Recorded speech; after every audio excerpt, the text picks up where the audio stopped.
Welcome back to the Rebel Tech Podcast. My name is John Mondi. I'm a communications manager here at the Texas Public Policy Foundation. I'm sitting in for our normal host, David Dunmoyer. And here we're going to discuss the trials and tribulations of tech policy in Texas and around the world. I'm here with two educators who are kind of leading the way on helping keep our students engaged in class, as well as focusing, instead of on their devices, on education. So to introduce, I'm going to have my first guest here is Dr. Matthew Gibbins. He's the Assistant Superintendent for Richardson ISD. Welcome to happy to have you here. Thank you. And Jeanne Mallory, a teacher from Rancier Middle School in Killeen ISD.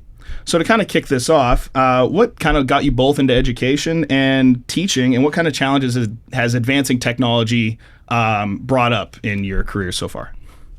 Simply, Jeanne. So I started off as an Army soldier, Okay. and I went all around the world doing that. And in the course of doing that job, I had an opportunity to work with a lot of younger soldiers and to teach them. And so teaching came somewhat naturally to me through that profession. And when I had to make a decision when I got back from Iraq what I wanted to do, I decided to get out of the military in Killeen. We're right outside the gates of Fort Cavazos. And I went into education immediately, and I drifted right to the middle school age. Not to say that young soldiers are on par with middle school students, but that age group seemed to fit me well. Gotcha. Matthew? Yes, sir. I grew up in a family of educators. Mm-hmm. My father was an administrator and a superintendent. My mother was a teacher and a librarian. So I fought it for a little while as a young person, tried a couple other things, but then ended up back in education, was a teacher, and kind of moved up through administration into my current role. Ended up going in the family business after all. Yes, sir. Yes, sir. Well, so you both come from schools that have really stepped up to lead in voluntarily adopting policies similar to what the legislature is trying to implement in legislation to prevent personal devices from being out in school. Can you kind of touch on what sparked this decision, Matthew? And then we can go to Jeanne. Sure. In this position I've had and the one prior, a lot of my time was spent trying to help and support campuses who were dealing with some discipline issues. Mm-hmm. And my goodness, administrators, their days were taken up, full days, literally full days taken up, tracking down social media posts, looking at videos of fights that had happened possibly in the campus, you know, in a classroom, in the common areas. Yeah. And so we really saw a need from a safety and security and standpoint to try to adjust and figure out what we could do to make things a little more safe. Okay. Also, we had many teachers reach out and say that their time was consumed in the classroom by trying to monitor and maintain cell phones. Mm-hmm. They were out, they'd asked to be put away. They weren't. It was just constant, and it really distracted them from just being able to provide instruction for their kids, and they were frustrated. So we heard pretty loud and clear, both from teachers and in my personal experience from my job, that there needed to be a change. Mm-hmm. Well, Jeanne, kind of give us the teacher's perspective on that. How disruptive was this kind of stuff in your classroom? Oh, they were very disruptive, and for the same reasons that he mentioned, that there was a lack of engagement from the students, so much so that we were every day fighting with the students about, hey, I see your device, put it up, because we did have a policy that said that, you know, the devices should be put up unless they were being used for an instructional purpose, but that never really seemed to be enough to curtail the behavior. Mm-hmm. And then we started to see our test results go down. Mm-hmm. Just as teachers in the classroom, you would give out assessments and the students weren't performing as well as they had in previous years. I also spent 4 years outside of the classroom as a school counselor, and during that time period, I had a lot of interactions with students and parents and teachers for the same things that he mentioned, where behavior problems, social media abuse, that students were having pictures of themselves taken and they weren't happy with that, and how that affected them emotionally and psychologically. And so I saw a lot of problems with that piece of it too. So in our district, because of the behavior issues that had been going on and because of the lack of engagement in the classrooms, that was leading to a decrease or a decline in test scores. I believe that's why our district decided to make the decision to go with yonder pouches at the secondary level. Okay. For this past school year. Yeah, I'll say yonder pouches right here. It's kind of similar to advice of what they're kind of having in these classrooms. So since you both kind of enacted these policies, what's been the outcome both socially for the students and on the academic level? Have you seen improvements there? I can absolutely say that we've seen a tremendous difference. Okay. So from the standpoint, I know the anecdote that everybody shares is you walk into the cafeteria at lunchtime and they're chatty, they're talking, they're animated, and they're engaged with each other, and you absolutely see that. But we also see a lot of engagement going on in the hallways and in the classrooms, and positive engagement, where before it could be pretty rough. I've had students tell me in the past, once I had gone back into the classroom about 4 years ago, Miss Mallory, I'm afraid to go to the bathroom during the passing periods. And I said, why are you afraid? Because I'm questioning, why are you asking to go to the bathroom as soon as you get to my classroom, as soon as the class starts? And they're like, periods for. Correct. That's what a teacher would say. That's what an adult would say. Yeah. But what they would tell me is they would say, well, I'll go into the bathroom, and I've had people record me under the stall or over the stall, or I'm afraid that will happen because I've seen videos of things like that that have happened to other students. And now students aren't afraid to do that. It's way more, they feel a little bit more relaxed and in their ability to do the things that every human should have the right to do. Every human should feel safe enough to go to the bathroom. Oh, yeah.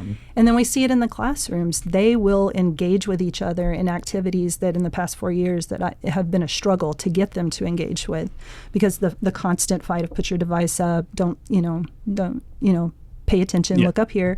But now they want to talk with each other. You'll put a problem set in front of them, something that requires like deep thinking, critical analysis, and they're really into it, and they're discussing it with each other in a way that we haven't seen for the past several years. Okay. Yeah, no, it's weird to think about, because I guess I graduated high school 10 years ago now. I can't, and we had cell phones obviously, but it was never as it's like the lunchroom was dead quiet with everyone on their phones. So it's kind of crazy to think about, having to worry about if I go to the bathroom, am I going to get filmed or something like that? That's instead of just focusing on what's the next class I'm going to, or what am I trying to get done here? So what kind of feedback have you guys gotten from parents about this kind of policy? Our parents, and to back up a little bit, we run surveys at the end of every year for our parents and staff and students, and it's pretty consistent with our parents that they understand the reasoning why.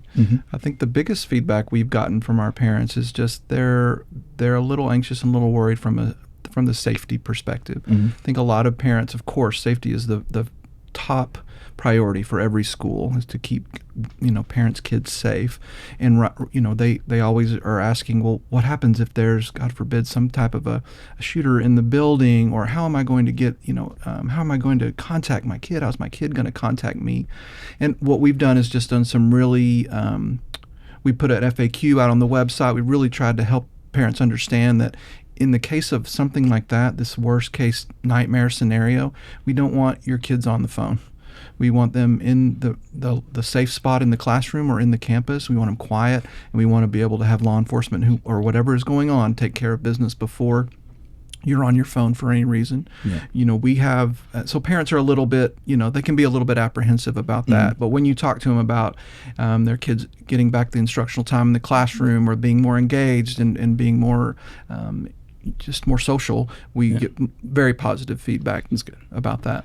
Well, yeah, that makes sense. See academic outcomes improve. They're a little more, that stuff kind of definitely makes sense. So kind of from going back to from the legislative perspective, there's been some back and forth and policy debates about what kind of the best legislative solution for this, besides, your two districts taking it upon themselves, kind of from a statewide perspective, letting the school districts decide. Some advocate for a prohibition just during instructional time, where students can just use it in between classes during lunch. Others support a prohibition during the whole duration of the school day. So can you guys kind of walk me through which of those, or what options your school districts kind of implemented, and what positive results you've seen? Sure. Do you mind if I share a little bit? Go ahead, please.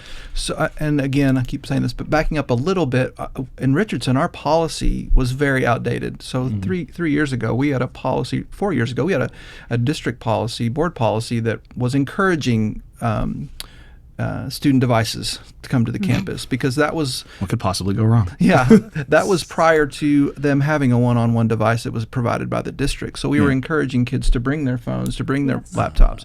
But once the district moved to a one-to-one where every kid has a device, we didn't need that anymore. So we started out by just changing the policy to say we don't, for instructional time, for during the classroom time, we don't need any personal devices out. So first of all, we updated our policy, and then we went to our principals and said, this is the new policy. How do you want to manage and maintain this new policy? What can we help you with as far as, do you need resources like a Yonder pouch? Do you feel like you can handle it on your own? Where are you? So for a district perspective, make sure the policy is good, you can support that, and then ask your principals what is needed. And so for us, our principals were loud and clear. For all four of our high schools and 4 of our junior highs / middle schools, their principals were very clear that they wanted an additional resource to support the policy, which was the Yonder pouch. Okay. So we do bell to bell. Yep. And we've gotten amazing, qualitative and quantitative research back from our just different stakeholders that's what we need to continue to do. So we don't have any breaks in the day from the phone goes in the pouch when they walk in, the phone comes out of the pouch when they walk out. Okay, perfect. And Jeanne, is it kind of a similar boat for Killeen or in your classroom, or was kind of? So our district, this is the first year that they updated their technology procedures and policies, and they went with Yonder pouch devices for all secondary campuses. And so this is our first year implementing it. So I don't know if we have the data yet, and I'm just on one campus, so I can speak. Just speak for your campus exactly. Absolutely, and I think it all had the positivity that we've seen it embraced with on our campus in particular. I think can be directly attributed to our district messaging over the summer. They prepared the community for it. I mean, not just parents, but the entire community for it well in advance, so that by the time the school year started, everybody knew this was going to be what was happening. And then when the students came on campus, of course, they're students. They're always going to try to find the workarounds, and that's the best way to put it. But we just have to come up with the countermeasures to those types of things, because ultimately speaking, it has been we've seen a very positive effect, and the parents have been very supportive of this. Yes, we've heard people on social media talking about, from a safety standpoint, I want to be able to get a hold of my child if there's an emergency, and that's absolutely understandable. And so what we do is, in my classroom, for example, I'll allow a student to use my classroom phone to call a parent if they need to arrange a ride after school, or if they feel like something, I need to speak with my mom, and I said, do you need privacy? No, I just need to call her real quick. And if there's a perfect time in the lesson at the end of the class time, then I'll let them use that. And most teachers are really accommodating with that.